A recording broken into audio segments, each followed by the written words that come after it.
Hello everyone, and welcome to another episode of Cut Rate Commander, the series where we take a look at low-price commanders and make budget decks with them. My name is Grazzet, and today we'll be looking at a build featuring the Argothian Marrow Sorcerer Titania Voice of Gaea, and her melded form Titania Gaea Incarnate, which we'll be building on the increased budget of $100. But before we continue, be sure to like, comment, and subscribe if you like this content and would like me to continue making more videos like this in the future. And if you're feeling particularly generous, please consider buying me a coffee at the link in the description to keep me caffeinated as I work on more of these builds. Also, be sure to stick around until the end of the video to see who won last week's poll and what commanders you'll be voting for an upcoming episode. So with that out of the way, let's start by taking a look at the commander and playstyle. Starting with our Meld Commander's component pieces, Titania Voice of Gaea is a 3/4 elemental with reach that costs 1 and double green and has the following abilities. Whenever one or more lands we control is put into our graveyard from anywhere, we gain 2 life. And at the beginning of our upkeep, if we have 4+ lands in our graveyard and we control both Titania Voice of Gaea and a land named Argoth Sanctum of Nature, we exile them and meld them into Titania Gaea Incarnate. Argoth, Sanctum of Nature, is a land that comes into play tapped unless we control a legendary green creature, taps for a green, and lets us pay 2 double green and tap it to create a 2/2 bear token and mill 3 at sorcery speed. And together they meld to form Titania Gaea Incarnate, a star with vigilance, reach, trample, and haste whose power and toughness are equal to the number of lands we control. When she ETBs, returns all lands from our graveyard onto the battlefield tapped, and lets us pay 3 and a green to put 4 +1/+1 counters on target land we control, turning it into a 0/0 elemental creature token with haste that's still a land. Going over her component pieces first, Titania Voice of Gaea possesses a relatively low CMC, very good stats with built-in reach for her cost, and a passive ability that pads our life totals as our lands go to our graveyard, which may not seem very impressive at first glance since land destruction isn't very common in our format, but in reality can go a long way to pad our life totals in the early game as we sacrifice and discard our own lands to set up Titania's eventual transformation.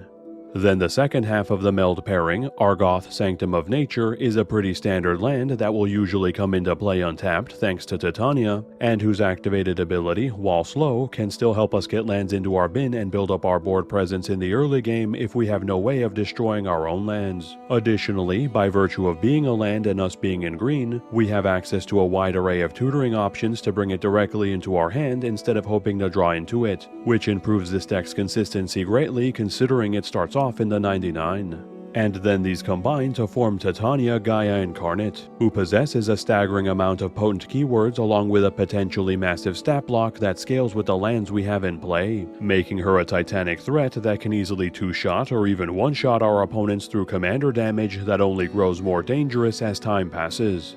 And while normally this would be impressive enough on its own, she also serves as a Splendid Reclamation on a body when she comes down, returning all the lands that were used to trigger her melding back into play for us for a massive boost to our mana base, increasing Titania's already impressive stat block even further, and proccing any landfall triggers we have in play a minimum of 4 times for additional value, in addition to also being able to weaponize our lands by turning them into creatures for us to help us build up our board state even further with decent-sized bodies, allowing her to go tall while our board goes wide with startling efficiency. So, as we can see, Titania Voice of Gaea is a lands matter commander that wants to meld into Titania Gaea Incarnate as quickly as possible, aiming to take advantage of the potent suite of abilities she gains in her improved form ASAP, which is why we'll be taking this build in a self-land destruction lands matter direction, aiming to get 4+ lands into the bin and Argoth Sanctum of Nature into play as quickly as possible to make that happen. Of course, that means we'll be running a plethora of ways to destroy our own lands, either via effects that have us sack them away to ramp ourselves or via our land's own built-in sack effects, in addition to a decent number of ways to get Argoth into our hand or into play to improve the deck's overall consistency. But melding our commander is only half the battle, as she'll need plenty of support to take advantage of her abilities, which we'll be providing in the form of plenty of landfall triggers to generate additional board presence and value, various ways to pump our board with AoE trample granting anthems to ensure that Titania, the land she animates, and our creatures and tokens can hit harder and crash through blockers, multiple means to recur our lands from the grave to ensure we can get Argoth back to remeld our commander if she's destroyed, and a handful of ways to protect our commander from removal removal to ensure she can continue delivering the wrath of Gaea for as long as possible. So let us return to the time of the Brothers' War one last time, and to the location of its final battle, the lush island of Argoth. It was here that Titania and her elves resided in peace until both Mishra and Urza fell upon it, both eager to plunder Argoth's resources to fuel their now depleted armies towards the end of their conflict.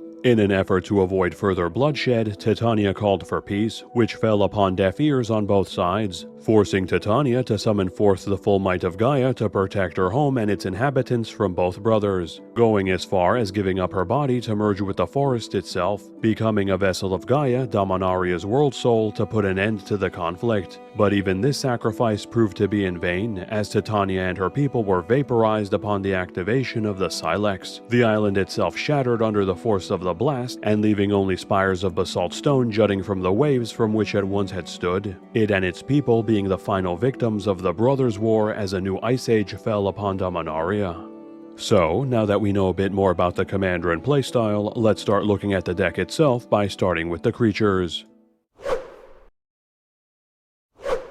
Skipping to the CMC2 slot, we open with the Ramping Snakes, Sakura Tribelder, and Lotus Cobra as its only entrance. The first being a 1/1 we can sack to put a basic land from our deck into play tapped, and the latter being a 2/1 that, whenever a land ETBs under our control, generates a mana of any color, each providing us excellent mana acceleration that fits perfectly with our land-focused playstyle, with the latter potentially providing insane amounts of mana as our commander comes down thanks to her mass land reanimation. And while on the topic of landfall, the CMC3 slot brings us a few more sources of it in the form of Scoot Swarm, Tireless Provisioner, and Tireless Tracker. Scoot Swarm is a 1/1 that, whenever a land ETBs under our control, either creates a 1/1 insect creature token, or, if we have 6+ lands in play, instead creates a token copy of itself, making it an exponentially growing threat once we hit 6 lands, which this deck can do very quickly. That works very well with our mass AoE pump and trample granting sources to turn all these 1/1s into real threats. Both Tireless Provisioner and Tireless Tracker are 3/2s that, whenever a land ETBs under our control, create a token, the former creating our choice of either a treasure or a food token, and the latter creating clue tokens, in addition to, whenever we sack a clue token, gaining a +1/+1 counter, primarily providing our build with repeatable ramp and draw respectively as we make our land drops, but the former's food token creation still being situationally useful if we need to stabilize our life totals, while the latter's passive growth as we crack the clues it creates turns it into a sizable threat over time, especially when granted trample later.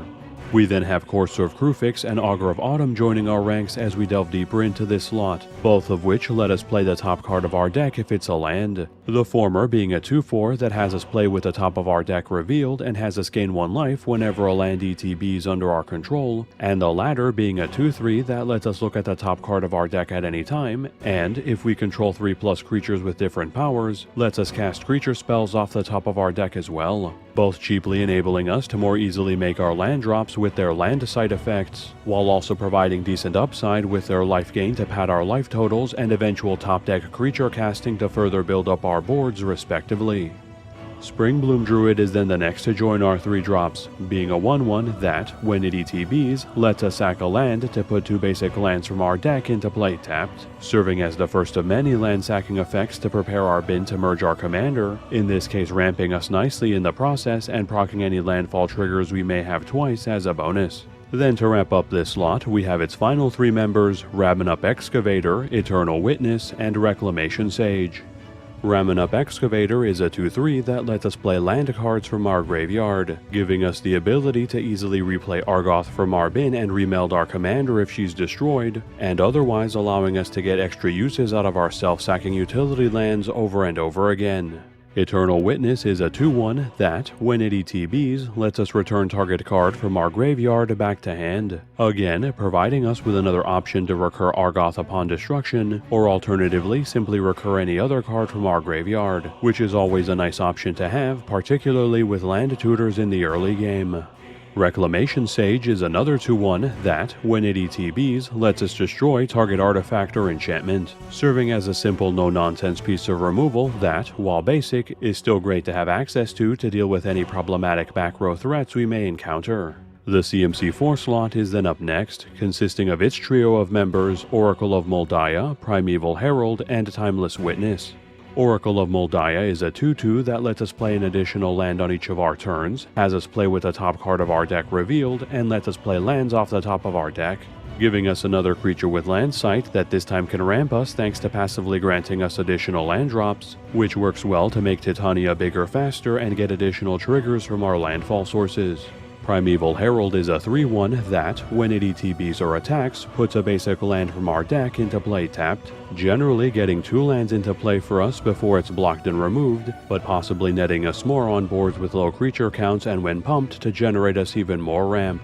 Timeless Witness is a 2/1 that, when it ETBs, returns target card from our graveyard back to hand and has Eternal Eyes for 5 and double green, making it a more expensive Eternal Witness with the benefit of returning 2 cards to our hand over the course of the game, which is worth the increased cost. Proceeding to the CMC5 slot, we open with a trio of land-centric entries in the form of Embodiment of Insight, Pura the Boundless Sky, and Titania Protector of Argoth. Embodiment of Insight is a 4/4 with Vigilance that gives all land creatures we control Vigilance, and, whenever a land ETBs under our control, lets us turn target land we control into a 3/3 with Haste until end of turn that's still a land. Its abilities complementing our commander's land animation nicely by turning those lands into 7/7s with Vigilance and Haste as we make our land drops, making them considerably deadlier while also leaving them untapped to cast our spells after they swing.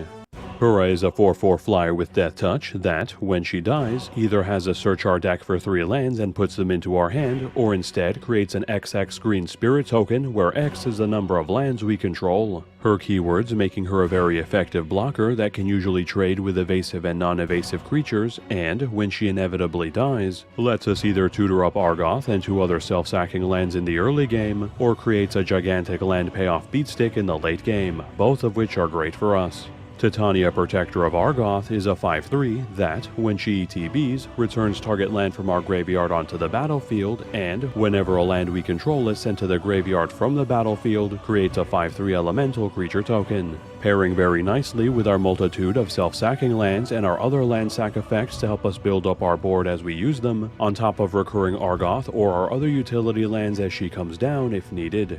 Then we close out this slot with the beasts Perennial Behemoth and Blossoming Bogbeast.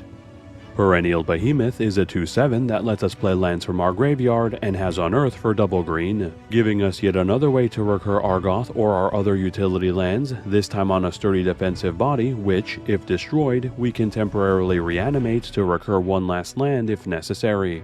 Blossoming Bogbeast is a 3/3 that, whenever it attacks, gains us 2 life, then gives all creatures we control +X/+X until end of turn, where X is equal to the amount of life we gained that turn, generally resulting in a board-wide +2/+2 and trample as it swings, which is admittedly respectable on its own, but becoming even better with the smattering of life gain sources our deck has already to empower our creatures, animated lands, and tokens even further. It's then on to the CMC6 slot and its opening trio of heavyweight entrants, Rampaging Baloths, Thunderfoot Baloth, and Uvenvald Hydra. Rampaging Baloths are a 6/6 trampler that, whenever a land ETBs under our control, create a 4/4 beast creature token, taking full advantage of our land ramp, land recursion, and our commander's mass land reanimation to absolutely flood the board with 4/4s for our AoE pump sources to make even bigger, completely taking over the game if not quickly dealt with. Thunderfoot Baloth is a 5/5 trampler that, so long as we control our commander, gives itself and all other creatures we control +2/+2 and trample,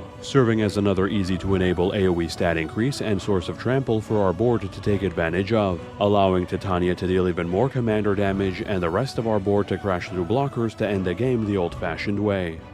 Uvenvald Hydra is a star with reach whose power and toughness are equal to the number of lands we control and, when it ETBs, puts a land from our deck into play tapped, generally making it at least a 7/7 beatstick when it comes down to crack in with or block both threats on the ground and in the sky, while providing some additional land tutoring just in case we're still looking for Argoth when it comes in. We then have a pair of Lands Matter Legends wrapping up this slot with Titania Nature's Force and Multani Yavamaya's Avatar.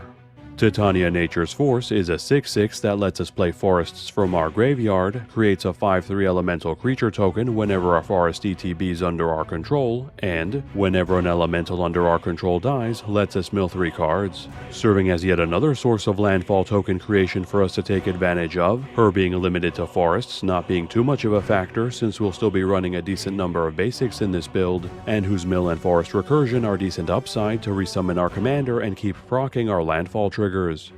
Multani is a 0/0 trampler with reach that gains +1/+1 for each land we control and in our graveyard, in addition to letting us pay 1, a green, and return 2 lands we control to hand to return Multani from our graveyard to hand, potentially making him an even bigger beatstick than Titania thanks to the stat boost he gets from the lands in our bin, while his recursion not only serves as an easy way to get him back, but also gives us a way to get lands back in hand in the late game to continue proccing our landfall triggers. Nearly at the end now, the CMC 7 slot brings us only 2 new entrants, those being Avenger of Zendikar and Beanstalk Giant.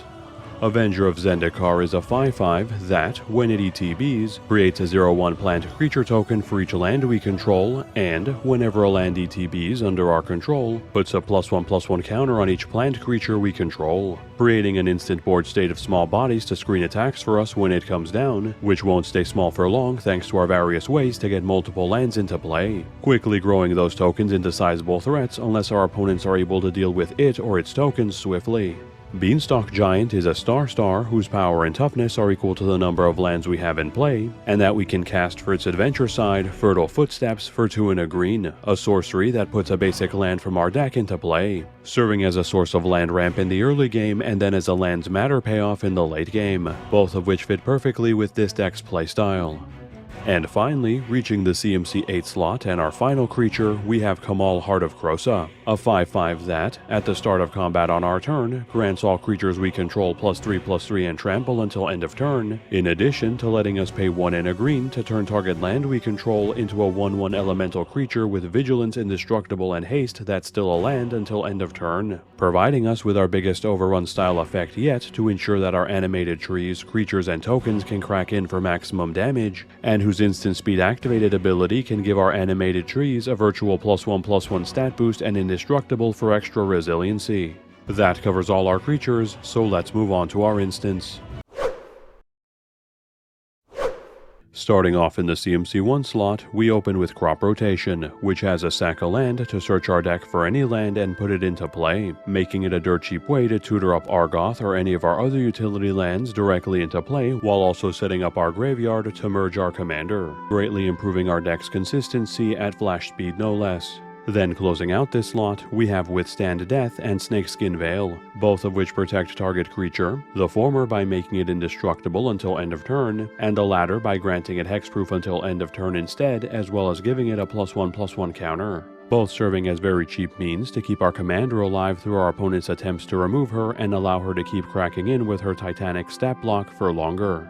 The CMC 2 slot then continues on the protection game plan with its first 2 entrants, Gaea's Gift and Rapid Vigor, the former giving target creature a +1/+1 counter and granting it reach, trample, hexproof, and indestructible until end of turn, and the latter regenerating each creature we control, again giving us cheap means to keep Titania alive after we merge her to get maximum damage out of her. Ram Through then wraps up our 2-drop slot, which has target creature we control deal damage equal to its power to target creature we don't control, and, if our creature has trample, deals the excess damage to that creature's controller, weaponizing Titania's typically double-digit stat block to not only deal with nearly any creature, but also taking a decent chunk out of its owner's life total as we do so as a bonus. The first half of the CMC 3 slot then brings us some additional removal options in the form of Beast Within and Krosan Grip. Beast Within destroys target permanent and gives its owner a 3/3 to replace it, gifting our opponents a vanilla 3/3, being a very small price to pay for the ability to deal with nearly any type of threat they can throw our way. Krosan Grip destroys target artifact or enchantment and has split second, making it an excellent piece of disruption that will stop an opponent's combo cold if it involves back row, which can go a long way to prevent us from losing on the spot otherwise. The second half of this slot then provides us with some instant speed ramp in the form of Harrow and Roiling Regrowth, both of which have a sack a land to put 2 basic lands from our deck into play, the former putting them into play untapped while the latter puts them into play tapped. Again, fitting perfectly with our build as a way to not only fill up our graveyard with lands and proc landfall triggers twice, but also doing it all at instant speed, enabling us to set up Titania's meld condition on our opponent's turns and catch them by surprise. And finally, reaching the CMC 5 slot and our last instant, we have Return of the Wild Speaker, which has us choose one of the following effects: either draw cards equal to the greatest power among non-human creatures we control, or grant all non-human creatures we control +3/+3 until end of turn. Both of its modes being very useful to either let us reload our hands alongside our commander, or to further empower our board with our overrun style effects to deliver devastating alpha strikes, all of which can be done at instant speed for even greater flexibility. That covers all our instants, so let's move on to our sorceries. Moving straight into the CMC2 slot, the first half brings us the land ramp spells Rampant Growth and Edge of Autumn. Rampant Growth puts a basic land from our deck into play tapped, providing us with the cheap staple land ramp our color is known for to help accelerate our mana base and proc our land's matter payoffs. Edge of Autumn, if we control 4 or fewer lands, puts a basic land from our deck into play tapped and we can cycle it by sacrificing a land, in the early game helping us speed up our mana base and later helping us set up our graveyard to meld Titania, making both modes very usable in this build. The second half of the CMC2 slot then brings us some land tutors in the form of Sylvan Scrying and Nylea's Intervention. Sylvan Scrying has us search our deck for a land, reveal it, and put it into our hand, providing us with a very cheap way to tutor up Argoth and improve the deck's consistency, or instead tutoring up our various other utility lands for their effects if we already have Argoth in play. Nylea's Intervention is an X spell that has us choose one of the following effects: either search our deck for X lands, reveal them and put them into our hand, or deal twice X damage to each creature with flying, which will be primarily running for the mass land tutoring it provides, but can be situationally useful to clear the skies if we're dealing with flyer-heavy decks. We're then back on the ramp game plan as we enter the CMC3 slot with its 2 entrants, Cultivate and Nissa's Pilgrimage, both of which let us search our deck for 2 lands, putting one into play tapped and sending the other to our hand, the former being limited to basics and the latter to basic forests, though it will put another basic forest from our deck into our hand if we have 2+ instants and or sorceries in our graveyard when we cast it. Again, providing more land ramp, more landfall triggers, and more of exactly what this deck wants to do to generate value and board presence at a very reasonable cost. Then we have even more ramp joining us as we continue on to the CMC4 slot with its first 2 entrants, Pier's Whim and Tempt with Discovery. Pier's Whim has us, for each player, choose friend or foe, allowing each friend to search their deck for a land and put it into play tapped, and having each foe sack an artifact or enchantment they control, generally serving as a land tutor for us to improve consistency, and a back row edict for our opponents that will at worst hit their rocks to slow them down while we build up our board. Tempt with Discovery has us search our deck for a land and put it into play, then allows each opponent to do the same, letting us put an additional land from our deck into play for each one that chooses to do so, usually making it a 4-mana single land tutor, which isn't great but still gives us access to Argoth that can be made better by using it as a bargaining chip in negotiations with players who are missing their land drops to help them and thereby ourselves. We then wrap up this slot with another 2 entrants, those being Splendid Reclamation and Harmonize. Splendid Reclamation returns all lands from our graveyard onto the battlefield tapped, providing us with an extra copy of our Melded Commander's ETB effect in the 99, which, like our Commander's effect, is very useful in conjunction with our self-sacking lands and land-sacking effects to generate mass landfall triggers, as well as providing Titania and our other lands matter payoffs with a massive power boost. Harmonize draws us 3 cards, making it a simple no-nonsense source of card advantage to reload our hands with without relying on our lands or creatures in play to do so, which is always a nice option to have access to just in case. We'll then be skipping to the CMC6 slot and on to our final pair of sorceries, those being Rishkar's Expertise and Titania's Command. Rishkar's Expertise has us draw cards equal to the greatest power among creatures we control, then lets us cast a card of CMC 5 or less from our hand without paying its mana cost, giving us another way to reload our hands using our commander's massive stat block, and netting ourselves a free spell to help further our game plan to boot. Titania's command has us choose 2 of the following effects: exile target player's graveyard and gain 1 life for each card exiled this way, search our deck for 2 lands and put them into play tapped, create 2 2/2 bear tokens, and or put 2 +1/+1 counters on each creature we control. All its modes being useful to us in one way or another, either by serving as graveyard hate against graveyard-focused builds, tutoring up Argoth or other utility lands to improve consistency, creating tokens to build up our board presence, or permanently power up an already established board to help push for lethal. That covers our sorceries, so let's move on to our enchantments.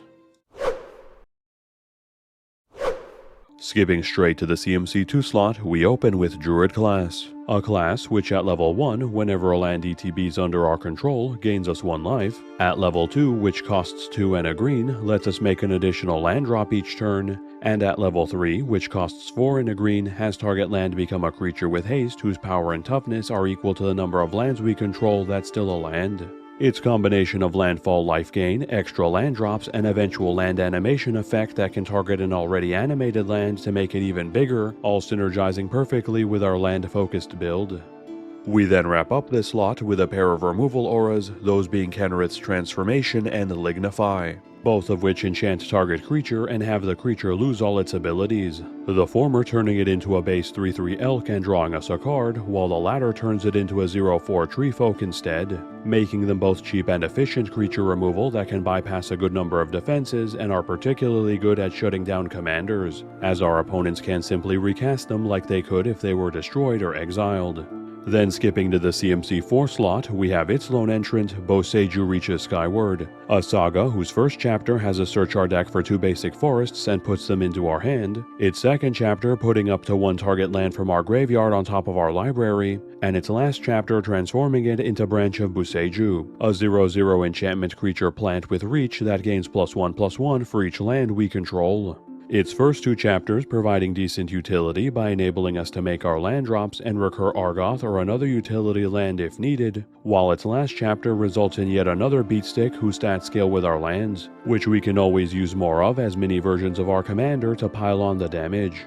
And lastly, reaching the CMC5 slot and our final pair of enchantments, we have Glorious Sunrise and Zendikar's Royal. Glorious Sunrise, at the beginning of combat on our turn, has us choose one of the following effects. Either all creatures we control gain +1/+1 and trample until end of turn, target land taps for triple green until end of turn, draw a card if we control a 3+ power creature, or gain 3 life. Its most useful mode for us being the repeatable AoE mini overrun it provides on each of our combats to further empower our creatures once our board has been established, but the ramp, draw, and life gain it provides still being very solid in their own right to help us get there in the meantime. Zendikar's Royal, whenever a land ETBs under our control, creates a 2/2 elemental creature token, making it yet another simple landfall token generator to help us quickly build up our board as we do our land shenanigans and make our land drops, with the benefit of this time doing so from the back row to hopefully be safer from our opponent's removal. That covers all our enchantments, so let's move on to our artifacts. This time, starting off in the CMC0 slot, we have Zurin Orb, which lets us sack a land to gain 2 life, providing us with a free land sack outlet that allows us to send basics to the bin if we need to enable Titania's meld condition in the early game, which we can later use to generate some life gain off of animated lands we would lose anyway due to removal or to set up our land recursion sources. The CMC1 slot then brings us another lone artifact entry in the form of Expedition Map, which lets us pay 2, tap it and sack it to have us search our deck for a land and put it into our hand, serving as our last non-basic land tutor in the build to ensure we nearly always have access to Argoth when we need it. The CMC2 slot is then up next, with its pair of entrants being the equipment Staff of Titania and Swiftfoot Boots.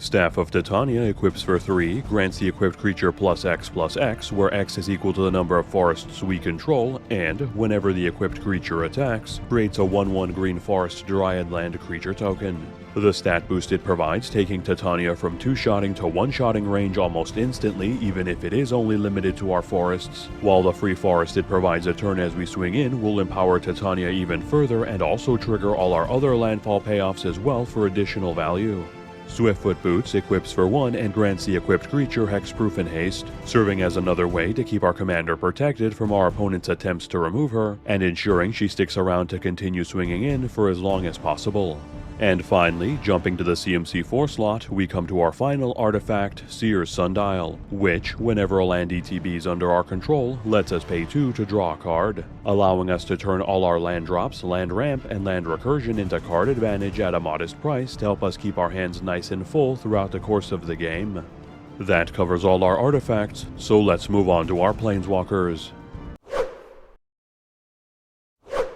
Our lone Planeswalker joins us in the CMC5 slot, that being Nissa Who Shakes the World, who comes into play with 5 loyalty and has the following abilities. Her passive has all forests we control tap for an additional green. Her +1 puts 3 +1/+1 counters on up to 1 target land we control, untaps it, and turns it into a 0/0 elemental creature token with vigilance and haste that's still a land. And her -8 grants us an emblem that says all lands we control have indestructible, as well as searches our library for any number of forest cards and puts them into play tapped. The passive ramp she provides nearly doubling our mana base thanks to us being in mono green. Her land animation synergizing very well with Titania's so long as Nissa animates it first to allow us to create 7/7s with vigilance and haste. And finally, if we can get to her ultimate, the sheer amount of landfall triggers and gigantic power boost to our commander, not to mention all our animated lands being indestructible, will be backbreaking for our opponents and generally should win the game for us. That covers our singular Planeswalker, so let's move on to our land base. Starting off with our mana lands, we have Broker's Hideout, Cabaretti Courtyard, and Riveter's Outlook, all of which sack themselves when they ETB to put a basic forest from our deck into play tapped, in addition to gaining us a life as they do so, as well as Evolving Wilds and Terramorphic Expanse, which we can tap and sack to put a basic land from our deck into play tapped, making them all 2 landfall triggers for the price of 1 and setting up our graveyard with lands without actually destroying our mana base to do so. Havenwood Battleground, which comes into play tapped, taps for a green, or we can tap it and sack it for 2 green instead for some one-time ramp and graveyard setup. And lastly, Blighted Woodland and Myriad Landscape, both of which tap for a colorless and we can sack to put 2 basic lands from our deck into play tapped. The former costing 3 and a green to do this, while the latter only costs 2 but comes into play tapped and has to put 2 of the same basic land into play, this time providing us some more permanent ramp while setting up our bin for our commander. Then moving on to our utility lands, we'll start off with Tranquil Thicket, Desert of the Indomitable, and Slippery Karst, all of which come into play tapped, tap for a green, and we can cycle for a green, 1 and a green or 2 respectively, which we'll always be cycling instead of playing to help fill up our graveyards even further and dig through our deck to find Argoth or ways to tutor it up in the early game, or simply use as a cantrip in the late game to dig for more payoffs and finishers. Ghost Quarter, Demolition Field, and Titanic Edge are then up next, all of which tap for a colorless and we can tap and sack to destroy target land, the first costing nothing to do so, hitting any land and allowing its owner to replace it with a basic from their deck, the second costing 2 to activate, hitting only non-basic lands our opponents control and letting both the land's owner and us put a basic land from our deck into play, and the third costing 1 to activate, also hitting non-basics and can only be activated if an opponent controls 4+ lands, giving us a suite of land-destroying lands to ensure that we'll be the only ones getting any value from utility lands while again setting up our graveyards. And then to wrap up our utility lands, we'll be running Cryptic Caves, Blast Zone, and Tyrite Sanctum. Cryptic Caves taps for a colorless and lets us pay 1, tap it and sack it to draw a card if we control 5+ lands, making it a simple cantrip effect that continues to fill up our bin for our commander while letting us dig deeper into our deck. Blast Zone ETBs with a charge counter on it, taps for a colorless and lets us either pay XX and tap it to put X charge counters on it, or pay 3, tap it and sack it to destroy each non-land permanent of CMC equal to the number of charge counters on it, serving as removal or even a partial wipe from our land slot that we can easily pump mana into and recur in this build to get additional uses out of. Tyrite Sanctum also taps for a colorless and either lets us pay 2 and tap it to give target legendary creature a +1/+1 counter and turn it into a god, or pay 4, tap it and sack it to give an indestructible counter to target god, giving us yet another way to protect Titania from removal, making her very difficult to interact with permanently, and, on top of that, being easily recurable if our opponents are somehow able to remove her to make her indestructible again. And of course, we'll be running Argoth, Sanctum of Nature to enable us to meld our commander in the first place, as well as 19 forests as our basics to round out our land base. So, now that we've covered all the cards in the deck, let's take a look at this deck's breakdown. This deck currently has 27 creatures including the commander, 11 instants, 12 sorceries, 6 enchantments, 5 artifacts, 1 planeswalker, and 37 lands. Looking at the stats that matter to our game plan, we have 46 cards that care about lands, 11 cards with landfall triggers, 9 sources of land tutoring, 9 sources of land recursion, 6 cards whose stat blocks are based on the number of lands we control, 17 lands that either sack or discard themselves, 6 non-land sources of self-land destruction, and 4 sources of AoE pump, giving the final build an impressive number of land-focused entries to synergize with our commander, ranging from ways to tutor for and recur Argoth to greatly improve the deck's consistency, lands matter payoffs for us to take advantage of as we make our land drops, land ramp, and even destroy our own lands to generate value and board presence, along with plenty of self-sacking lands and effects that sack our lands in order to generate value and set up our commander's merge condition, and capping off with a handful of ways to ensure all our creatures, in addition to the animated lands and tokens we create, not only hit harder, but also crash through blockers to help close out games. For general deck stats, we have 24 ramp sources, 10 card draw sources, 11 targeted removal sources, and 2 board wipes. Our ramp being off the charts, as the vast majority of it is land ramp that we'll be using to fuel our lands matter playstyle, while our draw, removal, and wipes fall within more typical numbers. Then looking at our mana curve, we have 1 0-drop, 4 1-drops, 14 2-drops, 16 3-drops, 9 4-drops, 9 5-drops, 7 6-drops, 2 7-drops, and 1 8-drop, leaving us with a mid-weight curve that aims to ramp and destroy as many of our own lands as possible in the early game while we dig for Argoth or ways to tutor it, then summoning and melding our commander as fast as we can to take advantage of the massive boost to our mana base and huge amount of landfall triggers she provides when she comes down, and finally crashing into our opponents with both our massive commander and hordes of animated lands and creature tokens until their life totals are reduced to mulch.